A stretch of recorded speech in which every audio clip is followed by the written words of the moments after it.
you don't need to be a specialist practitioner to help a child and to help a young person in a disclosure, or if you suspect that there is being occurring to a child or young person. One of the key things is actually believing a child. We all have a role in both protecting them, but also supporting them to manage, deal with, and recover and heal from trauma. Welcome to the Emerging Minds podcast. Welcome everybody, my name is Dan Moss. I'm delighted to be joined today by Alisa Hall, Director of Practice Development and Engagement at the National Centre for Action on Child Sexual Abuse. Alisa is a social work, service leader and executive with 30 years of experience working in violence against women and children, mental health and community service areas and settings. Along with her clinical work, she has extensive experience leading programs and initiatives to build the skills and knowledges of practitioners, organisations and sectors to better support and respond to the needs of children, young people, adults and families. Before we introduce Alisa, we would like to pay respect today to the traditional custodians of the lands on which this podcast is recorded, the Kaurna people of the Adelaide Plains. We also pay respect to all Aboriginal and Torres Strait Islander peoples, their ancestors and elders past, present and emerging from the different First Nations across Australia. And Alisa, welcome. Where are you joining us from today? I'm joining from Meanjin. I'm in Brisbane and the lands of the Turrbal and Yagara people. So North Brisbane, where the sun is shining today. Thanks. So Alisa, can you tell us a little bit about the National Centre for Action on Child Sexual Abuse and your role? So the National Centre for Action on Child Sexual Abuse was established after the Royal Commission. So we've been around since the end of late 2021. We are essentially established through a partnership between three leading organisations in Australia. So the Healing Foundation, the Blue Knot Foundation and the Australian Childhood Foundation. So each of those organisations came together to form a partnership and created a separate entity, which is the National Centre for Action on Child Sexual Abuse, as a vehicle, really, to protect children and support better responses for victims and survivors. So I suppose for the National Centre, the why, in terms of why we're here, is pretty clear, and that's that there's 1 in 3 girls and 1 in 5 boys experience some form of sexual abuse before the age of 18 in Australia. So the why for us is really clear. And I suppose our purpose in terms of an organisation is to really support a focus on protecting children, of course, from harm before it begins, but also on how we support children, young people and adults really to heal and recover from the impacts of child sexual abuse, which they carry across their life. So my role at the National Centre is Director of Practice Development and Engagement. And so amongst that range of activities that I oversee is around developing knowledge resources. So how might we provide information and knowledge to different practitioners and workforce groups, providing professional learning and kind of education type activities, so both online, on demand activities, as well as kind of workshops and webinars, but also how we might influence the service system where workers operate, so how we support organisations as well. And I suppose just on that, you know, one of the whys also for us is in the early days, kind of a year and a half ago, we undertook a learning and development survey, trying to understand really what practitioners and workers needed or were concerned about in terms of their knowledge and their learning in working with victims and survivors or understanding child sexual abuse. And there was about 1,400 respondents in that survey, so a really strong response rate. And about 91% of people who completed that survey and who had undertaken formal study told us that they really did not feel equipped through their formal study to support children, young people or adults who've experienced child sexual abuse. So for us, that's a really big call to action in terms of how we, assist those workers and practitioners in really different areas. And that's probably the other thing that I would mention is that, the work that we do really thinks about practitioners broadly, not necessarily just a sector in terms of child sexual abuse. It's really all of our responsibilities as workers who come into contact with children and young people that we all have a role in protecting children and young people, not just specialist workforces and specialist practitioners. We all have a role in both protecting them, but also supporting them to manage, deal with, and recover and heal from trauma. That's really fascinating. So practitioners are really telling you, Alisa, that they acknowledge this role that they have in allowing children to tell their stories, whatever those stories might be, but that occasionally they're feeling like they're lacking the confidence or the skills to be able to do that. That's right. And I think, we've recently, and I can talk a little bit more, but we've recently undertaken a community attitude study, fairly large population-based survey, which was about the community's attitudes, not necessarily just workers. But that reinforced really the essence of what you've just said there about confidence and capability, feeling like they have the capability really to create the safe space to allow, children and young people to tell their story in whatever way that they tell it, because it isn't always going to be told in a nice, neat story in a verbal way. But also not only the confidence to hear it, but then the confidence to act. So, we're certainly hearing from workers and practitioners that that's an area that they really don't feel that they are confident and capable in. Yeah. Alisa, a lot's made at the moment around organisations and practitioners using a trauma-informed practice framework. But are there specific skills and competencies that practitioners need to know and be able to practice specifically about children where child sexual abuse has occurred as opposed to other traumas? Yeah, it's difficult, isn't it, Dan? I mean, I think, the answer is yes and no. The core tenets of trauma-informed care and practice hold, in terms of any child development and child trauma, of which child sexual abuse most certainly is one. So I suppose the things that I would particularly emphasise around child sexual abuse is, there is immense shame, self-blame and stigma that children carry who are experiencing child sexual abuse or who have. That messaging around that it's somehow their fault, that they might have done something wrong, that they've created it. So this kind of immense, shame and secrecy and stigma is a big part of child sexual abuse. Also that it often occurs in terms of a kind of a incredible violation of a relationship, a safety in a relationship, and often in a family relationship. And so thinking about all of those things, the impact that those things have on a young person and their development, I really just underline those tenets around safety, trust and transparency in terms of working with children and young people. When that safety and that trust has been so fractured, it's very, very difficult for children and young people to be able to figure out where a safe environment is for them to be able to get the help that they desperately need. So I'd really kind of underpin, the kind of children feeling safe is the essence, I suppose, of a trauma-informed approach, and certainly within the context of child sexual abuse, so that they're able to kind of, access the support that they need. I think the other really interesting point to talk about in this area around trauma-informed care and workers is, as you've said, workers have and are growing, but certainly good understanding of trauma-informed care now in many areas.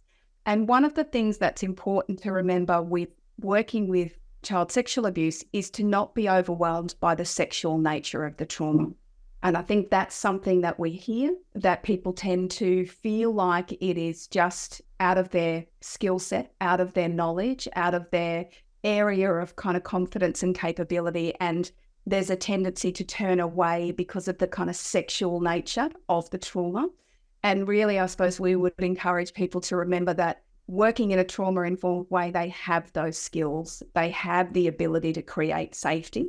So it's about leaning in and not turning away really from the nature of it.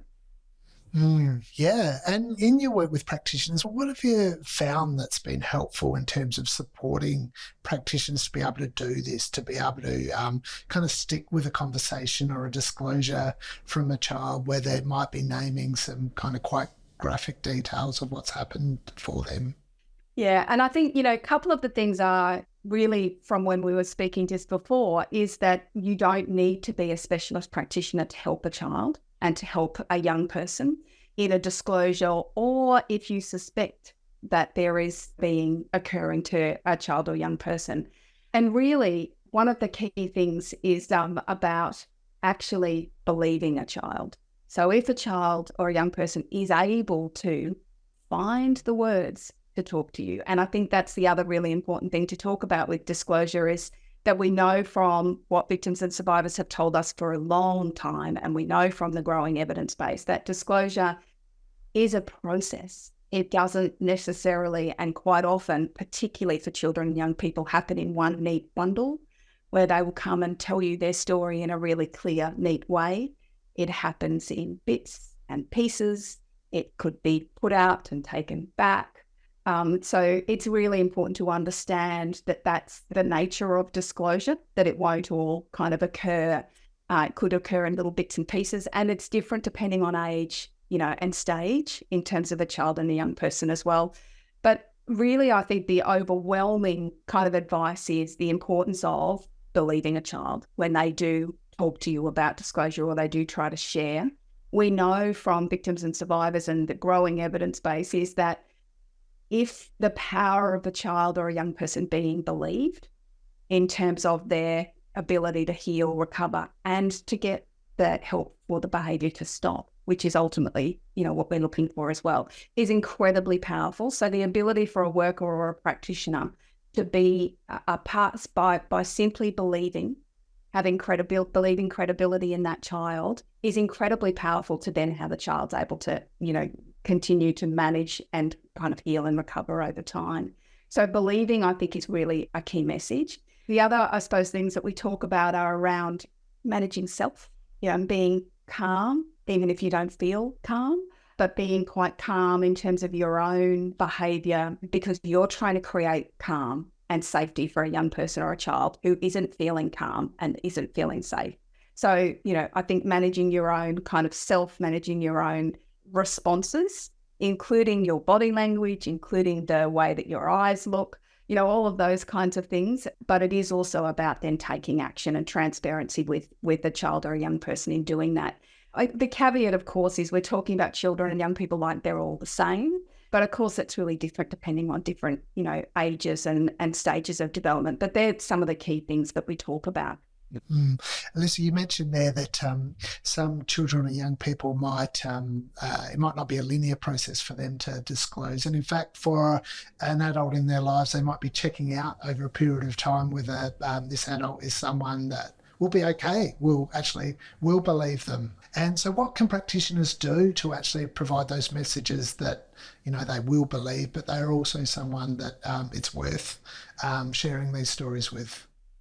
I think it's a really important point to underline, and we know from the evidence that actually a great number of children and young people don't disclose. Actually, the Royal Commission tells us, and amongst the other evidence tells us, actually the average time frame for people to disclose child sexual abuse is 28 years. So there is an awful lot of children and young people who don't disclose and may never disclose. So that's an important thing to understand. So I guess understanding that makes it even more imperative, really, for us to be a safe enough person and a safe enough environment so that a child or young person will actually let you in and will actually allow the story to come out. And, I think just underlying really what you've said, Dan, that it isn't, particularly with children and young people, and it won't always necessarily be a verbal, depending on how young a child is. So, I think some of the things that practitioners particularly can do is also know the signs,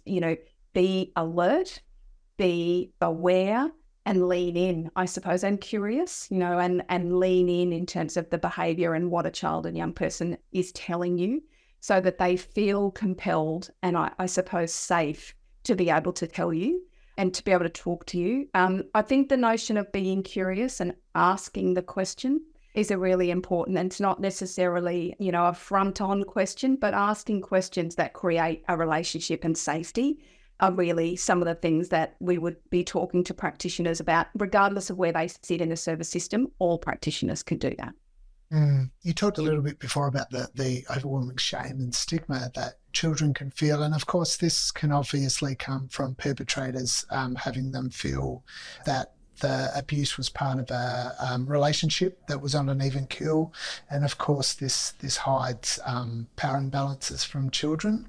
Now, obviously, power is not something that children are used to or conditioned to talk about in our society. Are there things that practitioners, or are there ways that practitioners can make power overt with children in their services that might encourage disclosures or different ways of thinking about their abuse? Yeah, again, a really good question. And I think understanding grooming and what grooming means and what grooming looks like is a really important thing for practitioners to be aware of and to do. And the kind of insidious nature of grooming and how it can be really difficult, particularly for young people and adolescents, to really be able to understand, and for workers to be able to understand when a behaviour is a grooming behaviour, because it's a behaviour that often makes adolescents feel special. It does make them feel special. It does make them feel safe.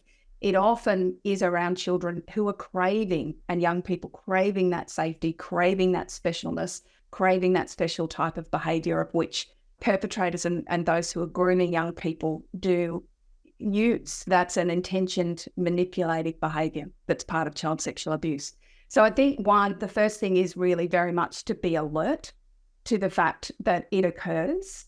And really, I guess going back to those basic tenets of being curious, looking for the signs and the indicators that there is harm occurring, even if it's not, your job as a practitioner isn't to find the evidence.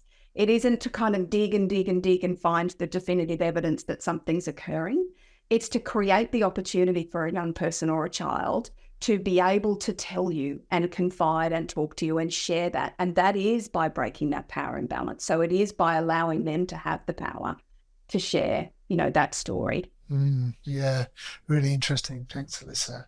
You mentioned before that you've recently released some findings about attitudes across Australia to child sexual abuse. What did you find? Like, are we moving in the right directions? Are attitudes changing? In some ways, there are both areas, and the Australian Child Maltreatment Study tells us as well, there's some improvements, but there's an incredibly long way to go.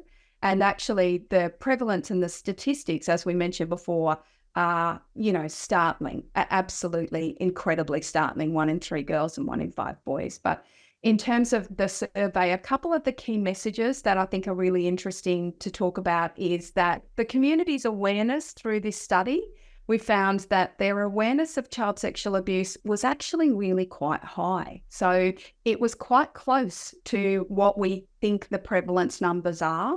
But the interesting thing was that a great many of those, whilst they had an awareness of child sexual abuse, they didn't think that it was an issue that they needed to worry about.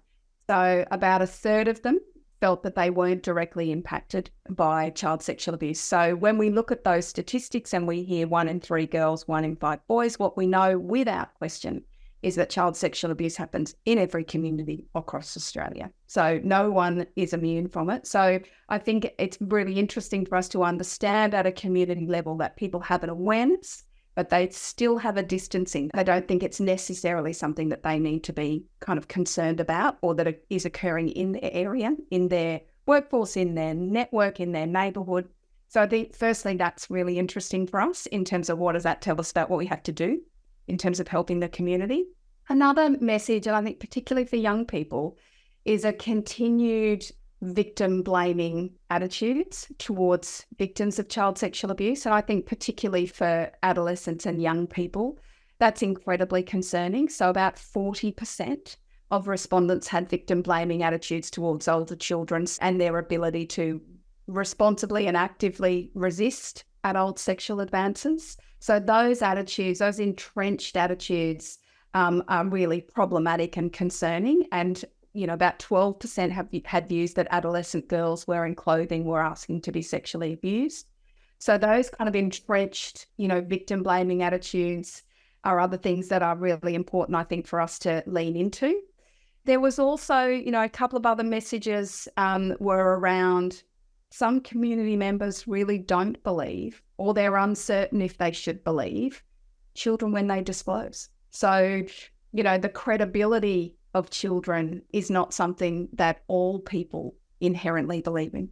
So, there is this questioning of credibility and this questioning of belief that continues to happen. So that wasn't the majority, but certainly was an attitude that we really need to try to combat. Yeah, it's really interesting. And even the most knowledgeable and skilled practitioners will talk about those kind of invitations to downplay a child's story, or to think maybe a child's getting it wrong, or to want to kind of reword what a child said. These are kind of invitations that it seems like really skilled practitioners are constantly having to think about and critically examine in the context of their own work. Yeah, I think that's absolutely true, Dan. And I think it's interesting around the pressure or the influence almost to only believe if everything lines up in a row, or all of the story is clear, or all of the evidence lines up. And, we know very clearly, a whole range of things, but we know one of them is about, children and young people in particular will often recant their story. Now, that doesn't mean that they're not telling the truth.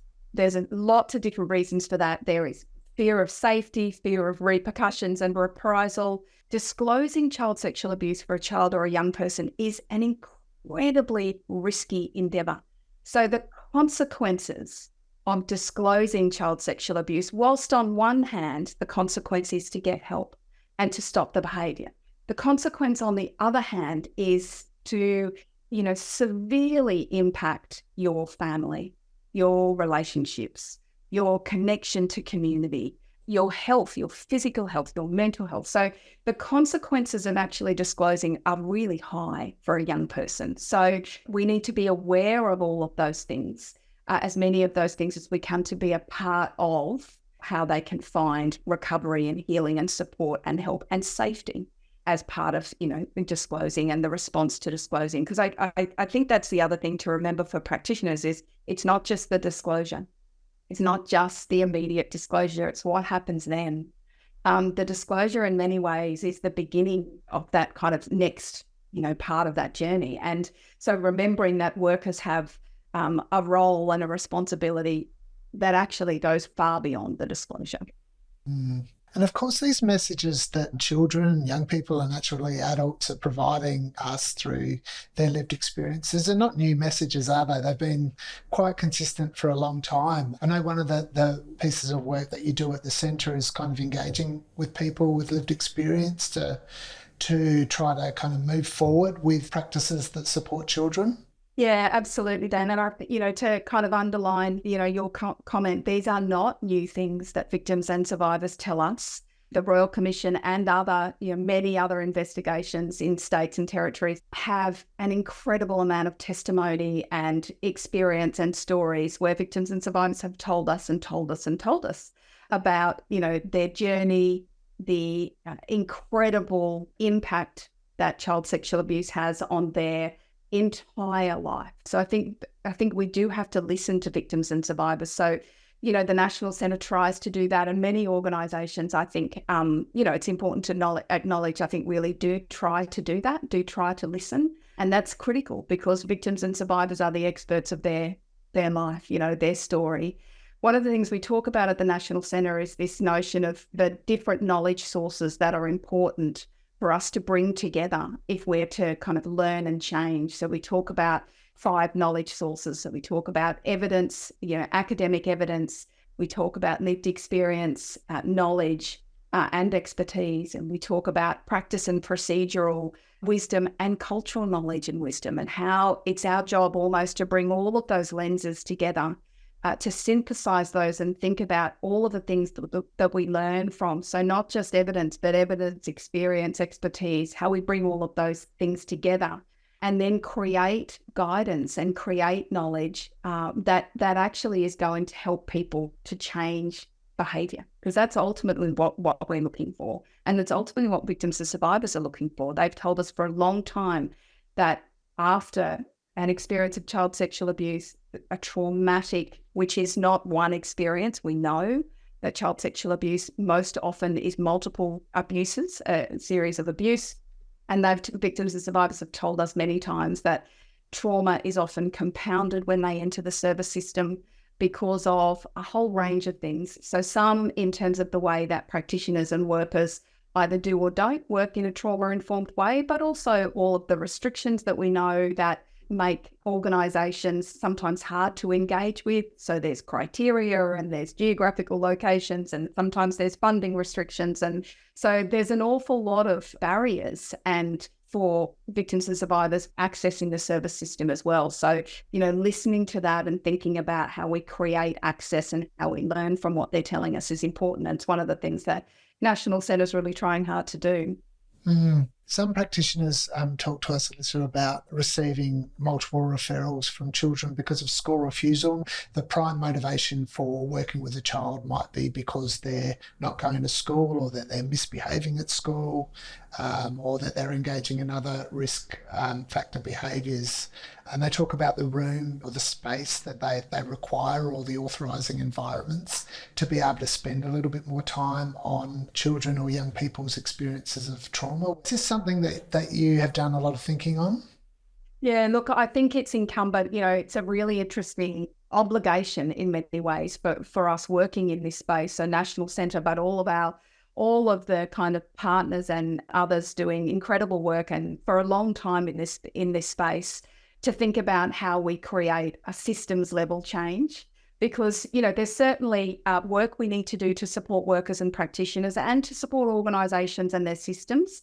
But there is also work to enable the organisations and workers to work differently. And that really is about how we kind of tune in and try to really shift these system level barriers, and education is a really great one.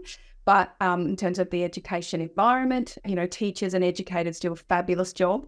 Quite often, they are trying to cope with an incredible level of activity, but also trauma that's happening for different people in different ways. And they're trying to kind of do that and, kind of teach their curricula and educate and keep people safe. And it's an incredibly challenging environment. I think when we're talking about young people and things like the growing acknowledgement and understanding around harmful sexual behaviour, so behaviours that are harmful between young people often, that's something that schools are really grappling with how they manage and how they cope. Yeah. Do you think that there's an increased appetite for change currently in the society? I mean, you mentioned before the Australian Childhood Maltreatment Study, not to mention some of the work that you're doing that you've mentioned around attitudes towards child sexual abuse. Do you think, are you feeling positive about the environment for change? Look, I think, yes, I think there is enormous potential. There's certainly enormous effort, focus in the Australian context in lots of different ways. So, both in an online and an offline kind of context. So we have the National Office for Child Safety and the National Strategy. We have, departments like the Australian Centre, the ACE, as well as the Office for E-Safety, looking at online, particularly online safety for children and young people. So, I think there is an incredible amount of activity occurring, and I do feel hopeful. I think one of the challenges for us systemically is to think about how we coordinate our approaches, because the reality is children and young people need things to be joined up. Right? They need, because it's their life, and they need our systems to be joined up so that they can navigate what they need easily. So I think that's probably the biggest challenge. One of the biggest challenges for us is how do we coordinate the effort across all of the systems that children and young people enter into or access or need to get support from. So absolutely hopeful, but lots more to do. What is it that you think practitioners can do to bring to the fore the great many stories of resistance or resilience or courage or connection for others that many children and young people, or all in fact, have experienced? How can practitioners bring these stories into the spotlight along with the problems or effects that have been created by the abuse?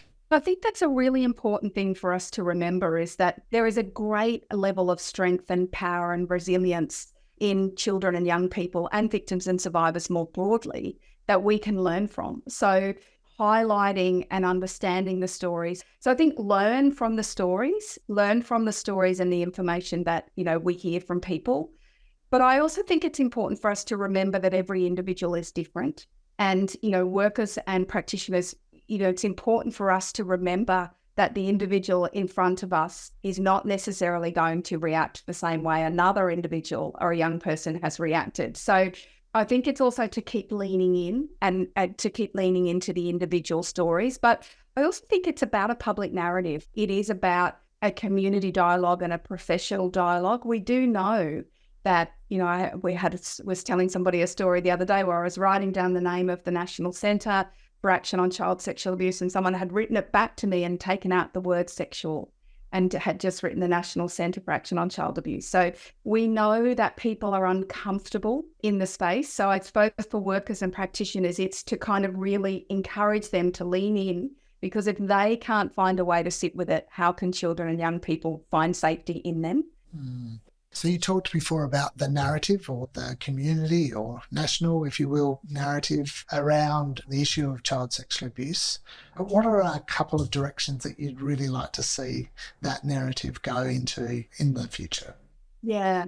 Look, I think leveraging off what we know and what we've learned from the ACMS data, from our community attitude study, the National Office for Child Safety has also done a campaign, a public campaign, One Talk at a Time campaign. I suppose leveraging off all of those things, one of the things that we would talk about is the importance of actually having the community dialogue, not buffering down the community dialogue. So actually keeping it in the spotlight is one thing that's really important. The Royal Commission was a number of years ago now, so it's keeping it in the spotlight is important. I think the next thing in terms of the kind of the community, messaging is about response. How do we help people be confident to actually respond and act in a compassionate way, in a child-centered and child-led way? But how do we actually get people to actually act and to not look away? I think that those things are really keen for people to be able to do. I think the other thing is about helping people to understand that it's everybody's business to keep children and young people safe. It's everybody's business. It's not the business of specialist practitioners only, not the business only of police. It's everybody's business. We are bystanders. We are all in the community. We all have a responsibility. And ultimately, it's an adult's job to keep a child safe. It's not a child's job to keep themselves safe. It's an adult's job to do that. So how do we allow people to be active community members in many ways? Because we still live in an environment and a community and a dialogue where there is, that's behind closed doors, and that's a matter in a family environment and people don't get involved. That still exists in the Australian community. So, how do we help people to understand that it is their business? And I suppose that probably the fourth thing is really going back to the comment that we were talking about before around victim blaming, and particularly for adolescents. So those entrenched views that community, and we are all community members, hold, and the responsibility we put on young people to look after their own safety, to be responsible for their own safety at the hands of adults, is something we have to really challenge. Yeah, that's really great advice. Alisa, you talked before about making sure that we treat every child as an individual and every child's story is unique. Within trauma-informed lenses, like how can practitioners make sure that they're not becoming overwhelmed by the kind of lists of kind of effects that might be experienced within children's bodies and brains, and actually take the time to listen to the complexity and the uniqueness of their story? It's a good question. I think some of it, there's multiple paths to it, and certainly some of it is about managing self. So some of it is about being able to manage yourself and your nervous system, and which we're asking children and young people, that's what they're trying to do, manage their self and their nervous systems, which are completely out of control. So we need workers and practitioners to be able to do that for themselves, to be able to have a calm, safe body and mind, because that helps a child or a young person to be able to have a calm and safe body and mind. I think thinking about the impacts on workers is really important as well. So thinking about going to use vicarious trauma, but also thinking about burnout and fatigue, understanding the impacts that working with children and young people who are experiencing trauma is having on you is really important for you to be able to manage your own behaviour and the way that you're then able to interact with children and young people. So I think having an insight to the impact it's having on you actually is helping children and young people. So, I guess kind of we should be talking about that, I think, probably more than we are. The other thing I think, Dan, that's really important to talk about, and we did mention it, but certainly that children and young people are different, and that they have different experiences and they have different environments, and they have different families, and they have different contexts, and they have different cultures, and they have different levels of vulnerability. And all of those things are playing out in the child or young person that's sitting in front of you. Alisa Hall, Director for Practice Development and Engagement from the National Centre for Action on Child Sexual Abuse. Thank you so much for joining us today. I think everyone will agree that that's been a really insightful and engaging conversation. It sounds like there's lots of work being done in this space, but there's lots of work still to be done, and some really great, I think, advice and encouragement for practitioners within that conversation to be listening to children's stories and to be remembering that keeping children safe is everyone's business. Alisa, thank you so much for joining us today. Thanks for having me, Dan. It's been great to chat. It's been such a privilege talking with Alisa today. If you would like to know more about the work of the National Centre, you can find them on nationalcentre.org. And if you're a practitioner looking for some advice on working with children who have experienced child sexual abuse, please have a look at the Emerging Minds course, Supporting Children Who Disclose Trauma. Thank you all for joining me today. Can't wait to speak with you next time. Visit our website at emergingminds.com.au to access a range of resources to assist your practice. Brought to you by the National Workforce Centre for Child Mental Health, led by Emerging Minds, the centre is funded by the Australian Government Department of Health and Aged Care under the National Support for Child and Youth Mental Health Program.